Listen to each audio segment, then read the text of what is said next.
Hartlike goeienaand ook aan al ons geliefdes wat nou by ons aansluit op elektroniese wyse. Mag ons vanaand ook hierdie aanddiens hou tot eer van die Here se naam en mag alles wat ons sê, dink en doen ook vir hom aanneemlik wees. Kom ons word nou stil, dan bid ons saam.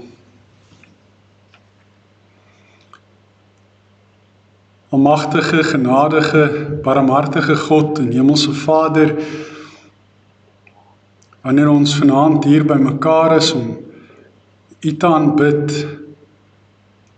doen ons dit met eerbied en ontzag, die allergrootste respek vir U mag, majesteit en heerlikheid. Ons besef, Here, hoe klein en nietig ons is, hoe broos ons is, soos die psalmdigter skryf, dat ons maar soos gras is, wat vinnig verdor, soos 'n damp is, wat nou daar is en dan weer verdwyn. Daarteenoor is U, Here, die ewige God, wat van ewigheid tot in ewigheid bestaan. Die skepper van die groot heelal, maar ook die een wat alles wat U geskep het onderhou en liefdevol versorg. Ons aanbid U as die God wat in die loop van die geskiedenis besig is met 'n baie duidelike plan.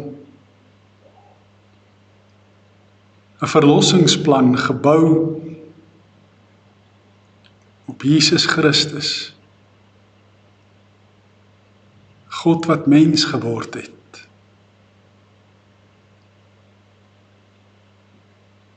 Dankie Vader dat U deur hom ons met U kom versoen het, sodat daar nou vrede kan wees tussen ons en U. En dat ons nou in hierdie vredestydperk kan leef, van U liefde en genade wat so oorvloedig elke dag tot ons beskikking is, sonder dat ons enigiets kan doen om dit te verdien.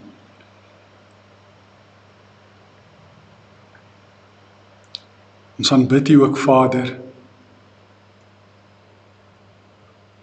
as die een wat ons op die regte paaie lei, tot die eer van U naam. As die God wat ons kan ken in alles wat ons doen,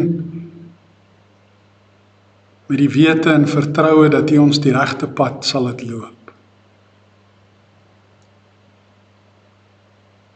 En selfs al weet ons nie altyd wat en hoe ons behoort te bid nie, pleit U Gees vir ons met versigtinge, wat nie eers met woorde gesê kan word nie, en U wat die harte deurgrond, U weet wat die bedoelinge van die Gees is, want Hy pleit volgens U wil vir ons.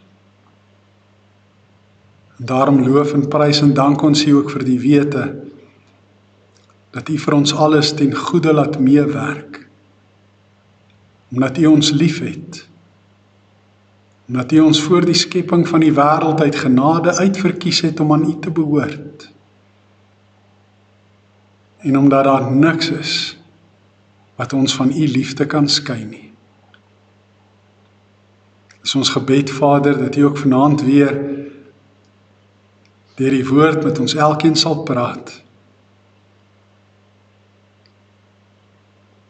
dat die profeet Jesegiel wat destyds moes profeteer en moes optree,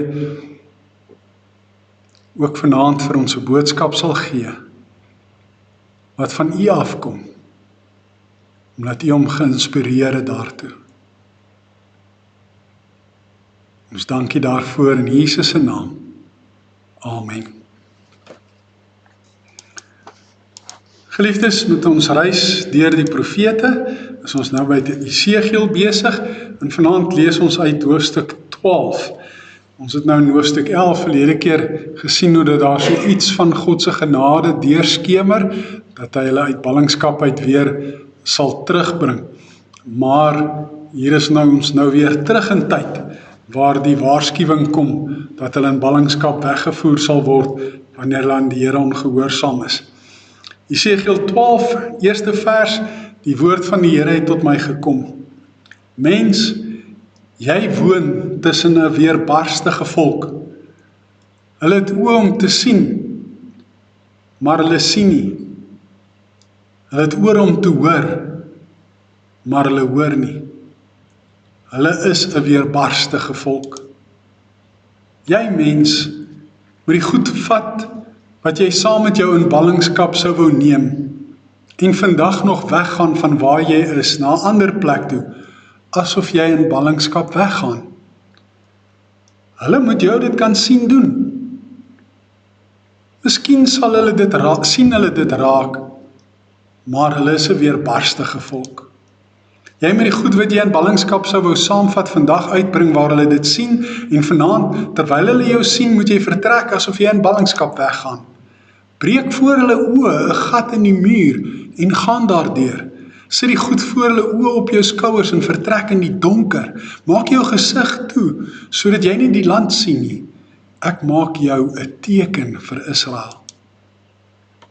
Tot sover gaan ons saam lees. Jy kan self ook die res van die gedeelte by die huis gaan verder deurlees, maar ek gaan wel dit ook bespreek by ons erediens vanaand. So na die visioen wat Jesegiel gesien het in hoofstuk 8 en 9, 10 en dan kom hy nou terug in 11 om die ballinge alles daarvan te vertel, word die fokus nou verskuif terug in tyd. Hier word ons in hoofstuk 12 ingelei met dieselfde woorde wat ook gebruik word in hoofstuk 6 en hoofstuk 7 vers 1 en dan weer herhaal word in hoofstuk 12 vers 17, vers 21, vers 26, ook in 13 vers 1, 14 vers 2 en 12, 15 vers 1, 16 vers 1, 17 vers 1 en 18 vers 1. Met ander woorde, dit is weer een van daai vaste uitdrukkings wat ek al gesê het, wat ons dikwels by die profete teekom. So spreek die Here, die Ko Amar Yahweh, die Hebreëse woorde, wat ons baie keer teekom, en dan nou ook hierdie woorde. Die woord van die Here het tot my gekom. Dit stem ooreen met daardie vaste uitdrukking waaroor ons in die verlede gepraat het, wat ons dikwels by die profete aantref, naamlik so spreek die Here. So dit beteken presies dieselfde.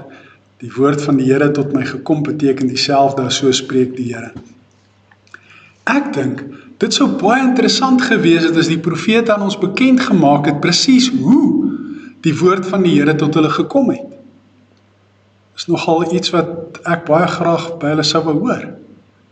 Maar soos met enige ander saak wat in hulle tyd alom bekend was, word die fynste besonderhede nie weergegee nie. So as ons nou vandag vir iemand sou sê, hierdie basmati rys, sit jy net vir 2 minute in die mikrogolfoond. En dis al wat ons sê, oor 100 jaar van nou af, 200 jaar van nou af, is daar waarskynlik nie meer iets soos 'n mikrogolfoond nie. En iemand wat dit dan gaan lees, gaan nie weet waarvan ons praat nie. Terwyl vandag almal weet wat se ding is 'n mikrogolfoond. En almal van ons ken die sakkies rys wat jy in die mikrogolfoond gaar maak vir 2 minute en dan het jy klaar rys. Jy hoef dit nie eers te kook nie. Sommer chop en vinnig klaar en reg. Maar oor 200-300 jaar van nou af het hulle waarskynlik ander tegnologie wat nie met mikrogolf werk nie en wat dalk heeltemal op 'n ander manier werk. En hulle gaan dan nie weet waarvan ons praat nie. Presies dieselfde is ook nou hier aan die gebeur. Baie keer in die Bybel word daar goed gesê en almal in daai tyd het presies geweet wat dit beteken en hoe dit werk. Maar nou duisende jare later wonder ons presies wat dit was en hoe dit gewerk het.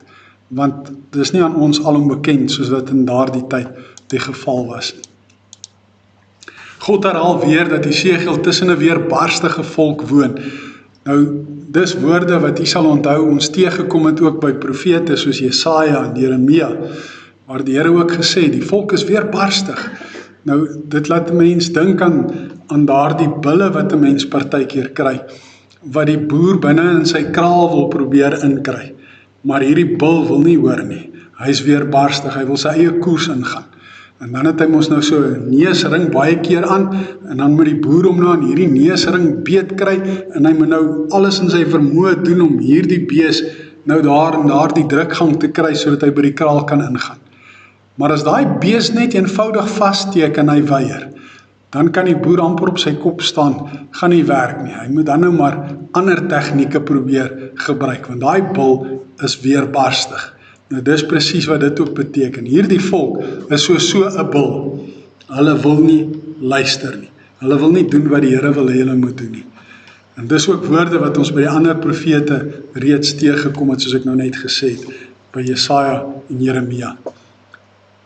Hulle gebruik nie hulle sintuie om waar te neem wat God se wil is nie. En selfs al hoor en sien hulle alles wat verkeerd is, steur hulle nie hulle self daaraan nie, want hulle is weerbarstig. Ons het in Afrikaans ook 'n spreekwoord, niemand is so doof soos die een wat nie wil hoor nie. En niemand is so blind soos die een wat nie wil sien nie.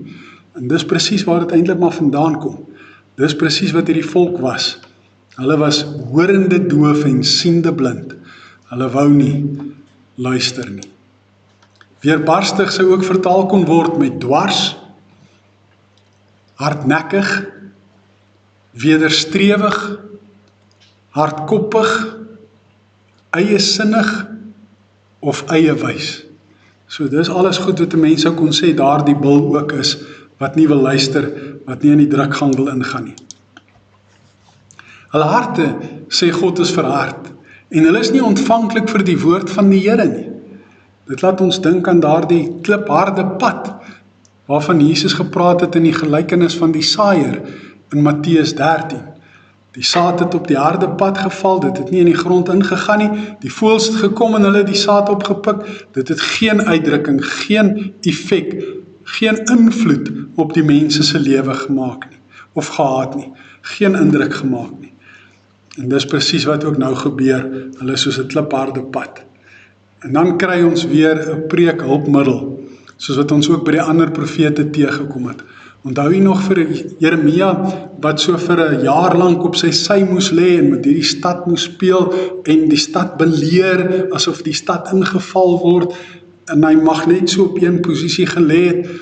Jesaja wat moes naak rondloop, ons sal nog later by Hosea uitkom en die dinge wat hy moet doen as preekhulpmiddels. Hier kry ons nou ook weer so 'n preekhulpmiddel. Dis ook maar soos die gelykenisse wat Jesus gehad het, waarmee hy die mense geleer het. Dit was ook maar preekhulpmiddels. Nou hierdie is 'n interessante een. As preekhulpmiddel moet Jesegiel sy goedjies pak, asof hy in ballingskap weggaan. Hy moet 'n gat in die muur maak en kamma deur daardie gat vlug, met sy gesig toegemaak, sodat hy nie kan terugkyk en die stad kan sien nie. Die inwoners van Jerusalem moet in staat wees om hom te kan sien terwyl hy dit doen. So hy moet dit opsigtelik doen. Hy moet hulle aandag op 'n manier trek, sodat hulle kan sien. Hy pak nou sy goedjies, en as dit aand word, moet hulle sien hoe dit hy na die stadsmuur toe gaan. Hulle moet sien hoe hy die gat deur die muur grou. Hulle moet sien hoe hy daar deurgaan en hoe hy hierdie doek oor hom het, sodat hy nie die stad kan sien nie.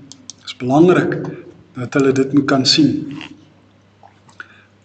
God hoop dat hierdie teken tot hulle sal spreek, en dat hierdie teken hulle sal raak. Hy sê, miskien sal dit hulle raak. Maar dan sê God weer, hy weet, hulle is 'n weerbarstige volk, en hy weet, hulle sal hulle nie daarin steur nie. Maar ten spyte daarvan, gee hy nog steeds hierdie preekmiddel, gee hy nog steeds die opdrag aan Jesegiel om dit te doen, sodat hulle dit kan sien, sodat hulle die boodskap kan hoor, want hulle moet hom ons nou vra, Jesegiel, wat vang jy nou alweer aan? En dan moet hulle vertel, en dan moet hulle luister. En as hulle nie luister nie, dan het hulle eintlik geen verskoning meer nie, want hulle het die boodskap gekry, hulle nie daarin gesteer nie. Voor hulle oë moet hy 'n gat in die muur breek, en hy moet daardeur klim, asof hy in ballingskap weggaan. Sodoende maak God Jesegiel 'n teken vir Israel. Teken, maar net 'n ander woord vir 'n simboliese preekhulpmiddel. Jesegiel het presies gedoen wat God hom beveel het. Hy het stap vir stap elke stukkie van hierdie opdrag van die Here stiptelik uitgevoer. Alles gedoen wat die Here van hom verwag. God het ook vir Jesegiel gesê wat hy vir die volk moet antwoord wanneer hulle hom vra, Jesegiel, wat dink jy, doen jy nou? Waarmee is jy besig? Hy het vir hom gesê, jy moet antwoord, so sê die Here my God, hierdie uitspraak gaan oor die koning in Jerusalem en oor al die Israeliete wat in die stad is. Jesegiel moet sê, ek is vir julle 'n teken, soos ek gedoen het, so sal met julle gedoen word. Julle sal gevangenes word en in ballingskap weggevoer word. Nou die koning daardie tyd in Jerusalem was die koning Sedekia. En ek gaan net nou vir julle 2 Konings 25 vers 3 tot 7 lees. En dit is wat koning Sedekia gaan doen. En dan gaan julle sien wat is die ooreenkomste tussen dit wat hy gedoen het en dit wat Jesegiel gesê het gaan gebeur en hierdie teken wat God vir hom gegee het, wat hy moet wees. Koning Sedekia gaan ook sy goed in die donker vat en vertrek. Hy gaan ook 'n gat in die muur breek om daar deur te gaan. Hy gaan ook sy gesig toemaak, sodat hy die land nie kan sien nie. Alles wat die Here vir Jesegiel gesê het om te doen, dit gaan Sedekia nog in die toekoms doen. God sê, hy gooi sy vangnet oor Sedekia, maar hy sal dit nie sien nie. En dit is belangrik dat julle daarop moet let, hy sal dit nie sien nie, ons sal nou sien, hoekom nie. En in Babel sal hy sterf. Al sy soldate wat hom probeer help, sal in alle windrigtings verstrooi word, en hulle sal met die swaard agtervolg word. Nou as julle geheue goed is, sal julle onthou dat Jeremia hieroor ook gepraat het.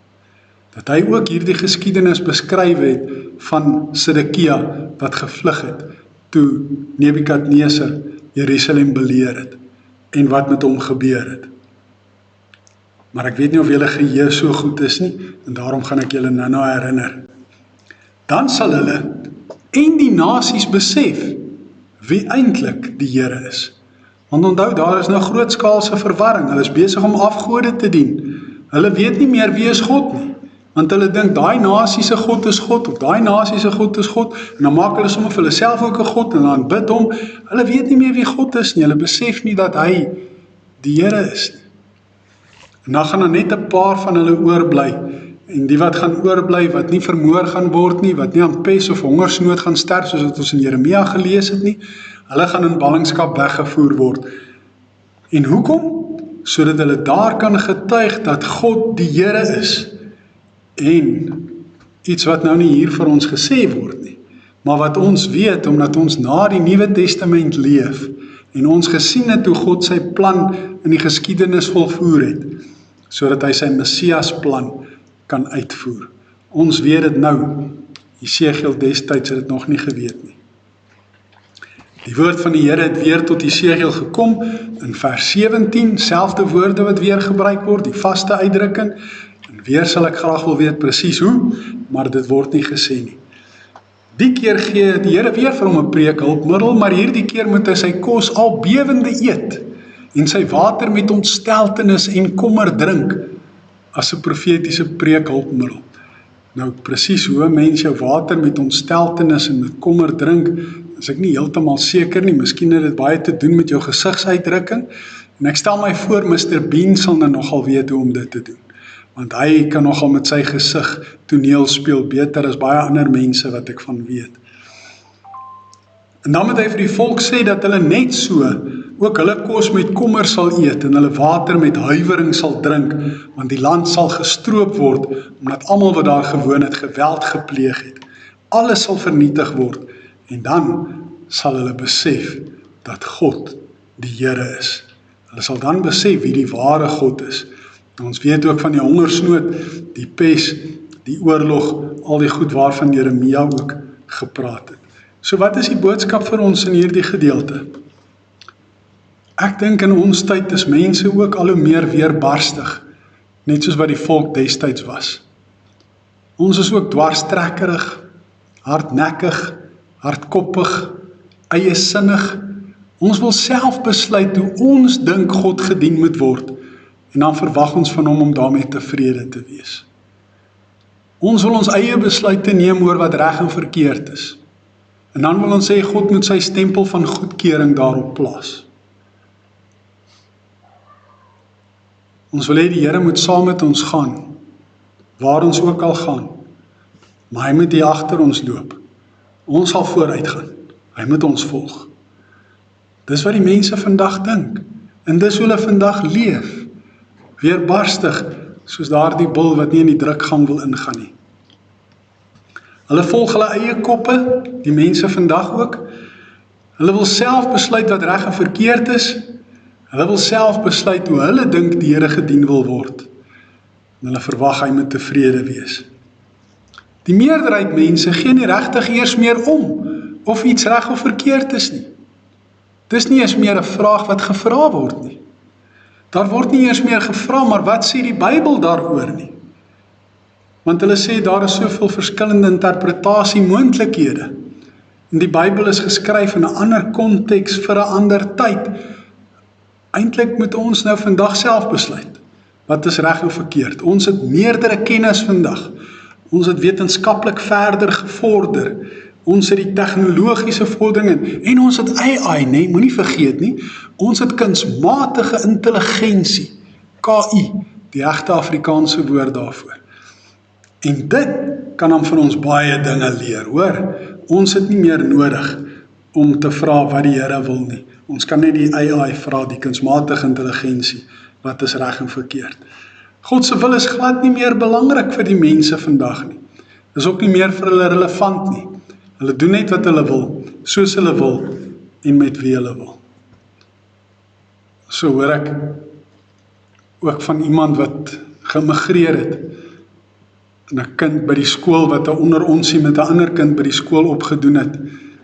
En toe sê die ouers van die ander kind met wie hy nou die onderonsie opgedoen het, maar hulle moet nou verstaan, hulle moet nou die kind so bietjie sagkens hanteer, want hy worstel nog met sy identiteit. Hy weet nou nog nie lekker of hy nou hy of 'n sy of 'n dit of 'n LGBTQI++.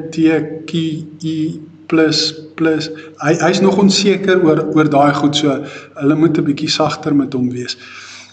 So mense wil doen net wat hulle wil en partykeer weet hulle nie eers wat hulle wil nie en hulle sukkel om hulle mind op te maak oor wie hulle is en wat hulle veronderstel is om te doen. Hulle sukkel om besluite daaroor te neem en wat God daaroor sê en wat hy daaroor dink is eintlik nie vir hulle meer vandag relevant nie.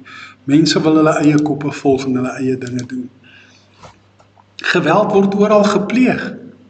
Die ergste van alles is dit word dikwels in die huis gepleeg. Huisgeweld waar ouers hulle kinders mishandel, waar kinders hulle ouers mishandel, waar mans hulle vrouens mishandel, en vrouens hulle mans mishandel, waar bejaardes mishandel word. Die mense in jou eie huis wat vir jou moet lief hê, wat jou moet versorg, wat jou moet beskerm, wat geweld teen jou pleeg. En dan praat ons nou nie eers van al die ander geweld orals nie. Plaasmoorde en inbrake en gewapende rowe en motorkapings en al die ander goed, die geweld wat orals gepleeg word nie. Hulle dink, hulle kan net so Sedekia wegvlug en die straf van die Here ontkom. Hulle dink as die moeilikheid kom, gaan hulle 'n plan kan maak. Hulle sal daar kan uitkom. As Jesegiel se profetiese uitsprake het net soos God deur hom geprofeteer het gebeur. Almal van hulle.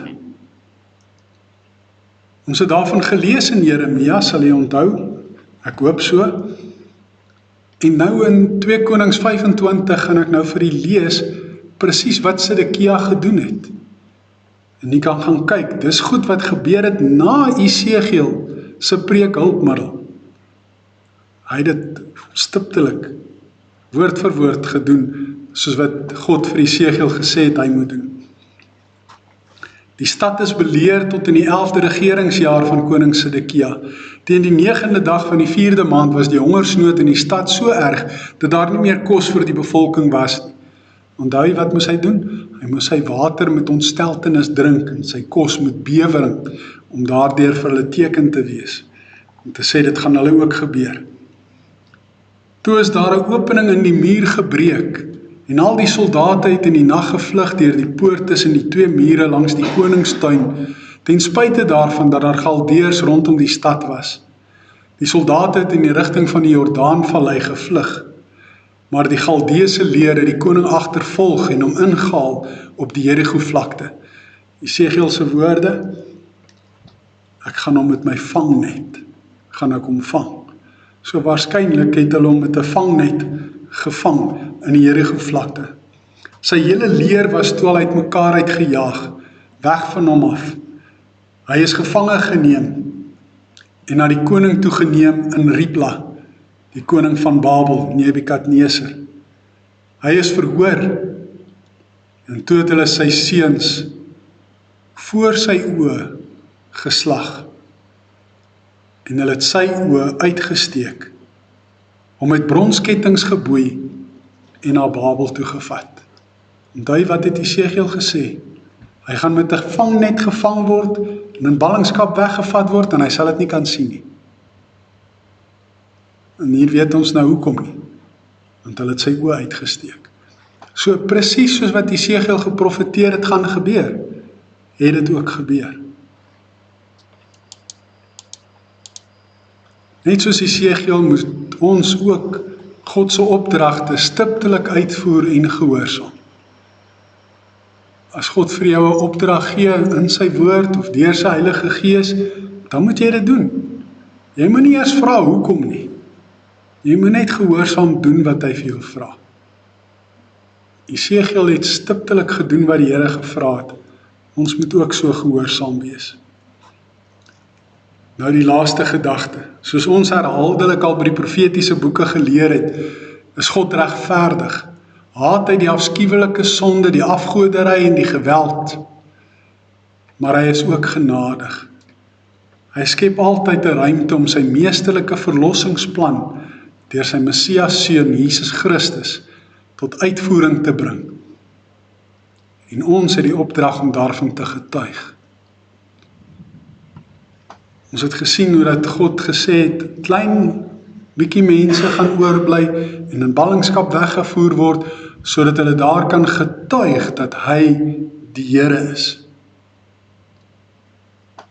En ons weet vandag ook sodat hulle weer kon terugkom in die beloofde land, sodat Jesus in Bethlehem in Judea gebore kon word, soos wat die profete gesê het gaan gebeur, sodat hy uiteindelik aan die kruis kon sterf, vir elkeen van ons, sodat ons vergifnis van ons sonde en die ewige lewe kan kry.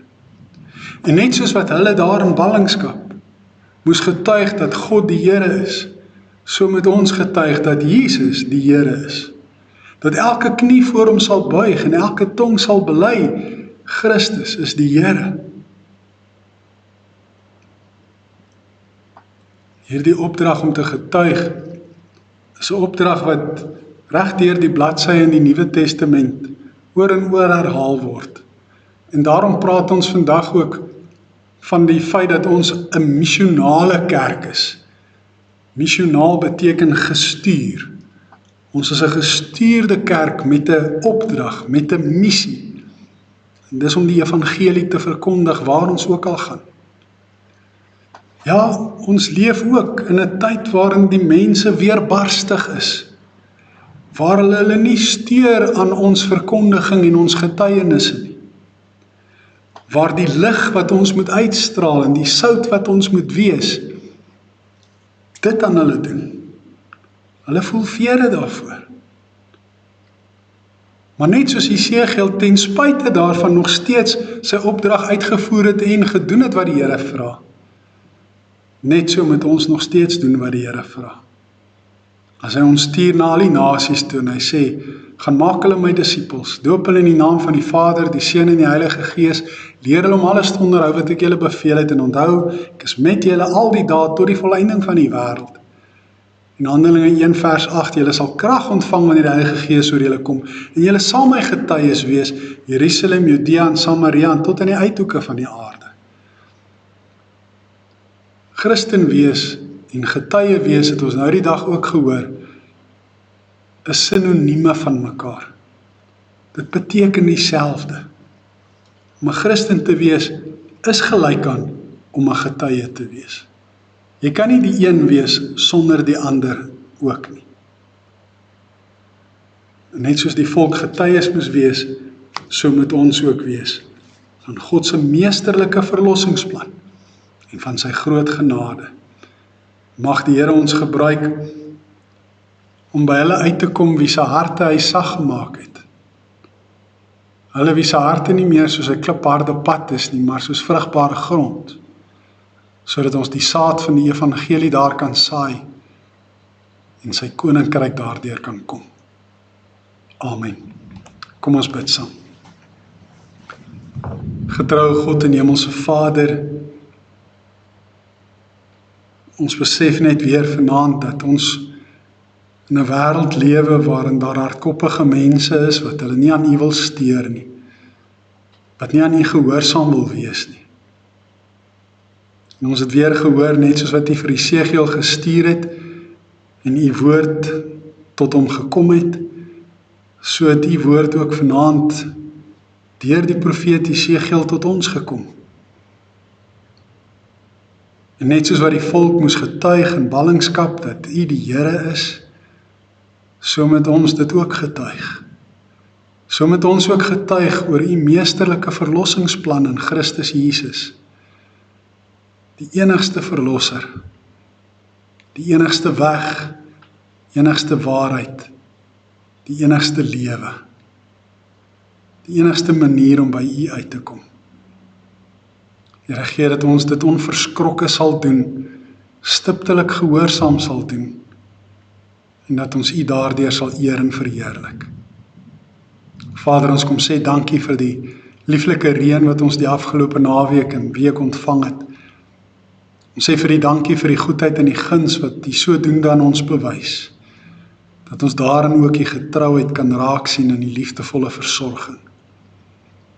Ons bid vir hierdie seisoen wat voor lê, spesiaal vir die boere wat moet plant.